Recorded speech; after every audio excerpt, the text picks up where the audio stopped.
In the name of Allah, the most gracious, the most merciful. Today we present lecture number 34, which covers verses 79 to 82 of Surah Al Baqarah. These verses address the tampering and distortion of divine scripture by certain Jewish scholars. Up to this point, we've covered the first 78 verses of Surah Al Baqarah in concise, meaningful lectures. If you're new to the channel and want to understand the Quran deeply, I highly recommend listening to the 15 introductory lectures and all lectures from Surah Al-Fatiha to this point, so you can maintain the proper sequence and understanding of the Quran. Let us now begin with verse 79. Bismillahir Rahmanir Rahim. Fawailul lilladhina yaktubuna al-kitaba bi-aydihim thumma yaquluna hadha min 'indillahi liyashtaru bihi thamanan qalila. Fawailul lahum mimma katabat aydihim wa wailul lahum mimma yaksibun. Translation: Woe then to those who write out the scriptures with their own hands, and then, in order to make a trifling gain, claim, "This is from Allah." Woe to them for what their hands have written, and woe to them for what they thus earn. The words of the verse. ثم يقولون هذا من عند الله ليشتروا به ثمنا قليلا. And then, in order to make a trifling gain, claim this is from Allah. These observations relate to their rabbis. They were not content with misinterpreting the word of God. They also interjected into it their readings of the scriptures and their explanatory comments thereof, stories from their national history, superstitious ideas and fancies, philosophical doctrines and legal rules. The result was that the divine and the human became inextricably mixed. They claimed, nevertheless, that the entire thing was divine.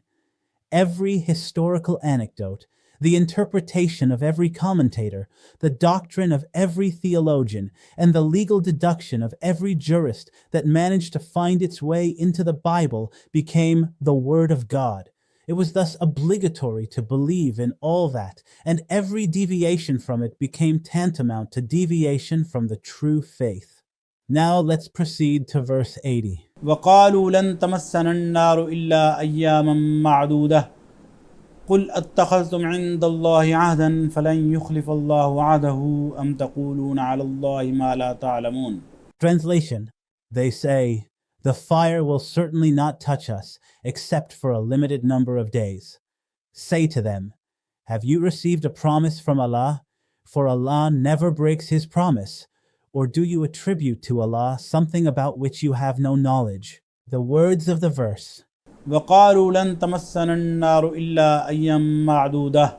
They say, "The fire will certainly not touch us except for a limited number of days." This is a misconception entertained by all Jews, laymen as well as rabbis. They felt sure that no matter what they did, they would remain immune from hellfire just by virtue of being Jews. The worst they could conceive of was the possibility of a transient punishment before they were transported to heaven. The words of the verse. قل أتخذتم عند الله عهدا. Have you taken a covenant with Allah? And then Allah further questions them. The words of the verse. أم تقولون على الله ما لا تعلمون. Or do you say about Allah what you do not know? This verse makes it clear that wishful thinking without divine proof is not only dangerous, it is falsehood attributed to Allah. Now we move to verse 81. بلى من كسب سيئة وحاطت به خطيئته فأولئك أصحاب النار هم فيها خالدون. Translation: Those who earn evil and are encompassed by their sinfulness are the people of the fire, and there will they abide. This verse delivers a universal message, not just to the Jews, but to all of humanity.